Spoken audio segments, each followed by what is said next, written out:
Hello students, today is our second lecture in continuation with the previous one. आज उसका second part है और पिछले पार्ट में हमने बात की थी about the formation of fringes in Michelson interferometer. आज हम बात करेंगे about the shape of fringes in Michelson interferometer. So Michelson interferometer में जो शेप है that depends upon two very important parameters. First is separation and the second is inclination of the mirrors.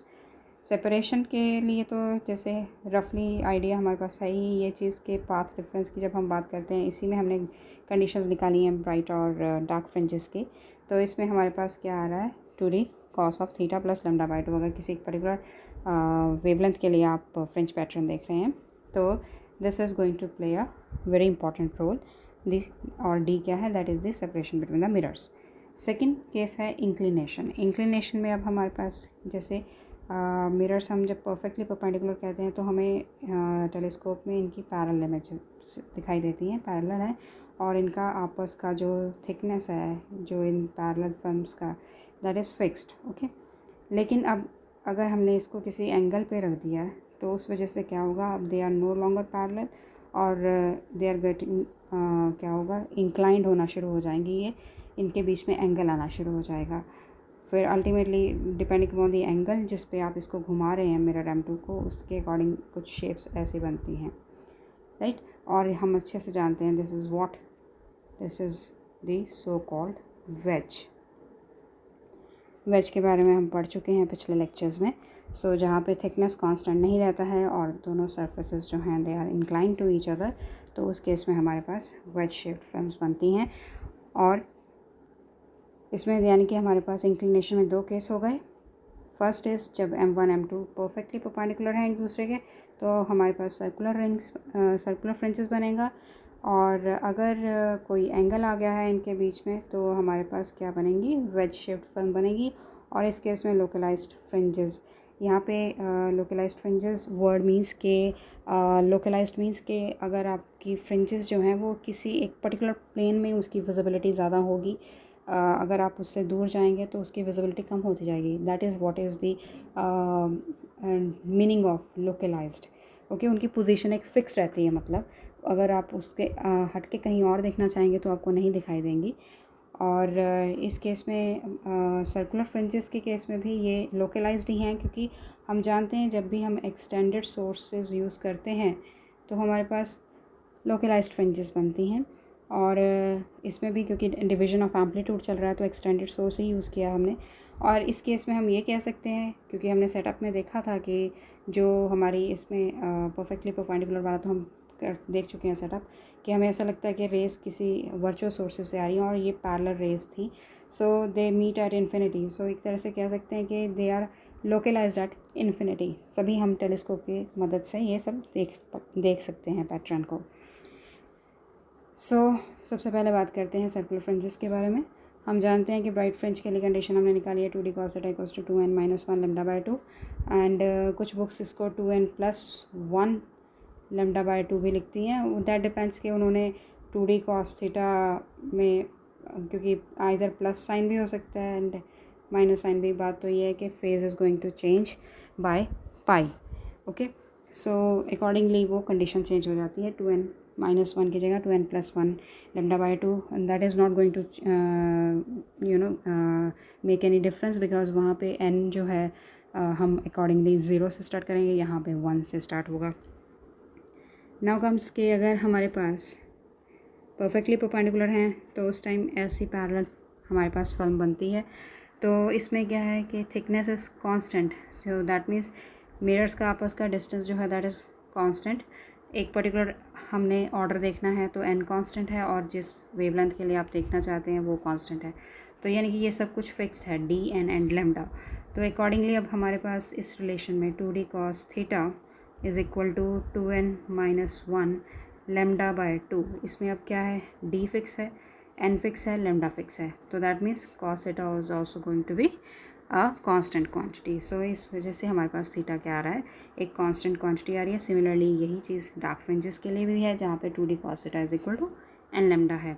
और हम जानते हैं कि सभी पॉइंट्स जिनका थीटा इंक्लिनेशन सेम रहता है, उनका locus is a synonym with location, it means kind of location. So उनका लोकस सभी पॉइंट्स का जिनका कांस्टेंट थीटा यानी कि कांस्टेंट इंक्लिनेशन है, that is circle. So that means अब हमारे पास जो मैक्सिमा मिनिमा बनेंगे they will lie in the form of circle, और हर सर्कल जो है that will correspond to a particular inclination, right. So that means यहाँ पे फ्रिंजेस हमारे पास इक्वल इंक्लिनेशन की बनी है, और हम जानते हैं कि जो इक्वल इंक्लिनेशन की फ्रिंजेस होती हैं they are called Haidinger fringes, and they are named after their the scientist जिन्होंने इसके बारे में बताया था। सो ये सब हम पहले वाले लेक्चर्स में कर चुके हैं। सो इस केस में जब परफेक्टली परपेंडिकुलर है तो हमने क्या सीखा कि इसमें सर्कुलर फ्रिंजेस बनेगी। नेक्स्ट, अब हमने बात की थी कि ये सेपरेशन पे भी डिपेंड करता है। अब कैसे, मान लीजिए हमारे पास पहला केस है जैसे कि अगर दोनों मिरर्स इक्वी डिस्टेंट हैं फ्रॉम द बीम स्प्लिटर, यानी कि ये बीम स्प्लिटर है और ये मिरर M1 है, ये मिरर M2 है, यहाँ से इसका डिस्टेंस और यहाँ से इसका डिस्टेंस जो है वो बराबर है तो सेपरेशन डिस्टेंस जो रहा overall that is going to be 0। तो उस केस में क्या होगा, अब हमारे पास ये these are the conditions for maxima and minima. Accordingly हम डी को अगर 0 पुट करेंगे तो हमारे पास पहले केस में क्या आएगा, डी अगर 0 पुट करते हैं तो n lambda is equal to 0। Since the wavelength can't be 0 so that means n is equal to 0।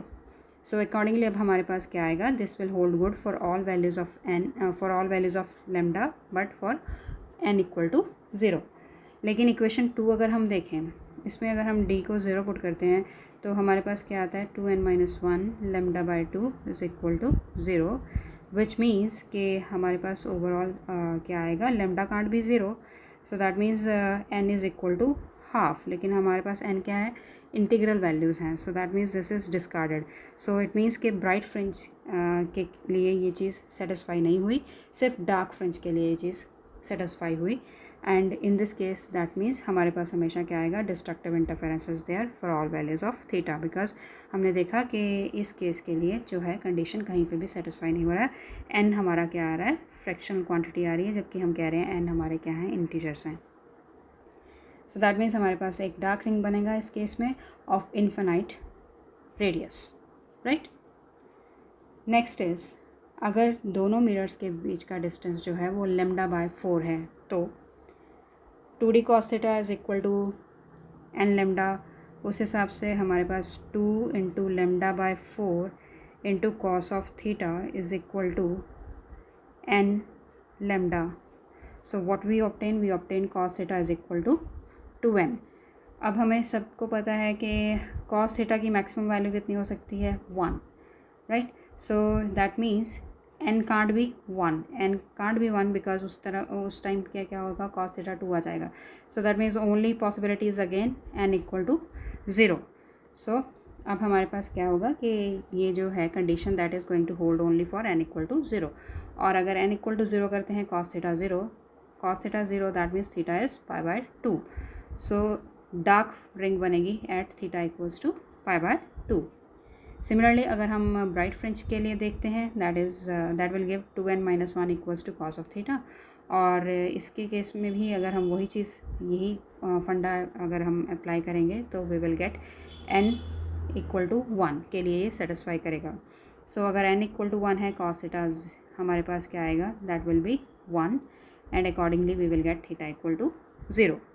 So that means के थीटा 0 पे अब हमारे पास क्या बन रहा है, ब्राइट बनेगा, और थीटा पाई बाय 2 पे क्या बनेगा, that is going to be a dark ring. So there will be a bright ring at the centre and dark ring at theta equals to pi by 2। सो जैसे ये हमारे पास screen है, जैसे जैसे हम सेंटर से दूर जाते हैं तो that is in increasing thetas, okay. So centre पे अब हमारे पास क्या है, that is a bright ring and then it is followed by a dark ring, right. Next case is when d is lambda by 2, accordingly we can easily now calculate। अब cos theta कितना आया, n, और हमें पता है कि +1 is the maximum value, so that means दो values के लिए सेटिस्फाई हो गया, n equal to 0 and n equal to 1। n equal to 0 will give you theta pi by 2 and 1 will give you theta equal to 0। that means that there will be a dark ring for theta equals to pi by 2 and at the center। Next अगर हम bright के लिए लें यही चीज़ तो that means it is satisfied only for n equal to 1 and accordingly you will get cos theta equals to half and we know that cos theta half कब होता है जब थीटा 60 डिग्री हो. सो दैट मीन्स 60 डिग्री पे अब आपके पास क्या बनेगी, एक ब्राइट रिंग बनेगा और सेंटर और थीटा पाई बाय 2 पे आपके पास क्या बनेगा, डार्क रिंग बनेगा. सो अब मैंने यही बोला था आपको कि अगर आप स्क्रीन में सेंटर पे आपका कम थीटा रहता है उसके बाद बढ़ता जाता है, थीटा इंक्रीजिंग उसमें रहता है. तो अब हमारे सेंटर पे क्या बना, डार्क रिंग. फिर उसके बाद हमारे पास 60 डिग्री आया, 60 डिग्री पे क्या बना, bright ring and then again dark ring. So हमारे पास इस तरह कॉन्सेंट्रिक सर्कुलर रिंग्स बनती जाएंगी in case of perpendicular mirrors. और हमने देखा कि सेपरेशन की वजह से हमारे पास क्या हो रहा है, अपीयरेंस ऑफ रिंग्स डिफरेंट हो रहा है. जब D 0 था तो सिर्फ एक डार्क रिंग था ऑफ इन्फिनाइट रेडियस, राइट. और देन जब हमने D लैम्डा बाय 4 किया तो हमारे सेंटर पे ब्राइट बना और देन डार्क बना. लेकिन अब हमने D लैम्डा बाय 2 किया तो हमारे पास क्या बना, सेंटर पे डार्क बना और it is then followed by bright, alternate bright and dark rings, right. Now comes the case of localized fringes, that is the mirrors are now no more at 90 degree, they are at some angle other than 90 degree inclined हो रहे हैं. So let us say कि alpha angle पे inclination है तो accordingly हमारे पास क्या आ जाएगा, वेज बन जाएगा. So something like this.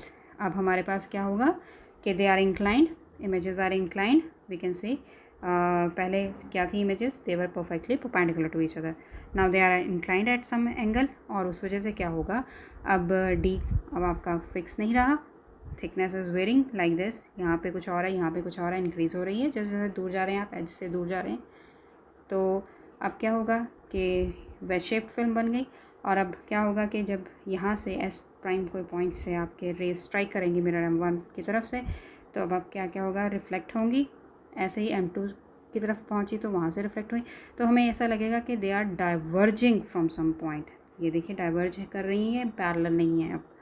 सो ये ऐसा लगेगा कि they are diverging from this point. So अब क्योंकि ये अब क्या होगा, ये फिक्स रहेगा. इसका अगर हम इसको वेरिएशन लाते हैं कहीं और से देखेंगे तो ये क्या होगा, इसकी विजिबिलिटी कम होती जाएगी. सो एक तरह से क्या है, इमेज जो है that is formed from the intersection of these two rays, ठीक है. और this is close to M1, यानी कि इसी प्लेन के अगर आसपास देखेंगे, इसी प्लेन में देखेंगे तो ही हमें दिखाई देगा, अदरवाइज़ हमें नहीं दिखाई देगा. सो इस केस में अब हमारे पास 3 तरह से केसेस बन सकते हैं कि इस एंगल पे है तो क्या होगा कि क्योंकि हम जानते हैं वेज शेप में हमारे पास फ्रिंजेस ऑफ इक्वल थिकनेस बनती हैं. फिजियो फ्रिंजेस हमने पढ़ा था, फिजियो फ्रिंजेस बनती हैं. अब इसमें क्या होगा कि हम ये कहते हैं कि एक फ्रिंज क्या है, फ्रिंज जो है that is a line which corresponds to, कि जिसके क्रॉस जो है आपका वो पाथ जो है, ऑप्टिकल पाथ जो है दैट इज़ कांस्टेंट, ठीक है. सो अब क्या होगा कि क्योंकि अब यहाँ हम देख रहे हैं thickness is increasing, D is not fixed. So अब D अगर इंक्रीज़ करेगा तो ऑब्वियसली इसको कांस्टेंट रखने के लिए इस चीज़ को, तो cos theta has to decrease. cos theta कब डिक्रीज़ करेगा, जब थीटा ज़्यादा होगा. तो हमें पता है cos थीटा का वैल्यू कम होता है. तो इस वजह से क्या होगा, ये फ्रिंजेस जो हैं they are going to get curved. जहाँ पे D ज़्यादा है उस केस में, वहाँ उस पोजीशन में they are going to be curved. और कर्व कैसे होंगी, they will be convexed towards the thin edge of the wedge. इस तरफ को क्या है, कन्वेक्स हैं, ओके. कन्वेक्सिटी इनकी किस तरफ है, towards the thin edge of the wedge, right. So अब ऐसा सेकंड केस है. अब इसमें तो क्या है कि ये क्रॉस ओवर कर गया है, थिकनेस बहुत कम है दोनों तरफ, क्योंकि जब थिकनेस कम रहती है तब हमारे पास क्या आती है, पैरेलल लाइंस आती हैं, पैरेलल फ्रिंजेस बनती हैं और ऑफ इक्वल थिकनेस, ओके. सो इस केस में क्योंकि थिकनेस कम है तो हमारे पास यहाँ स्ट्रेट लाइंस बन गई हैं of equal thickness. Then next case can be कि आपका ये इस तरफ वेज बना है, तो अब कन्वेक्सिटी किस तरफ होएगी, कन्वेक्स इस तरफ होएगा जहाँ पे आपका थिकर एज है. बस आपने वहाँ ध्यान देना है कि उस वहाँ से वो क्या होता जाएगा, बेंड होता जाएगा, कर्व होता जाएगा towards the thin edge of the wedge, उसकी कन्वेक्स होता जाएगा जो शेप है, राइट। सो अब हमने क्या देखा कि इसमें हमारे पास जो फ्रिंजेस हैं स्ट्रेट लाइंस बनती हैं और इक्वल थिकनेस हैं, and they are parallel to the edge of the wedge, edge of the wedge जहाँ पे हम कह रहे हैं कि intersection of the two mirrors. Then for small D fringes are almost straight, हम देख रहे हैं यहाँ तक जब स्मॉल डी है तो फ्रिंजेस आर ऑलमोस्ट स्ट्रेट, और जब लार्ज वैल्यूज़ हो गई हैं they are curved with convex sides towards the edge of the wedge, right? So this is all about the shape of the fringes. So thank you so much for listening, and next lecture में हम बात करेंगे कि कैसे हम जो numericals आते हैं इस पर कुछ न्यूमेरिकल प्रॉब्लम्स के साथ डील करेंगे हम इसके. So thank you so much.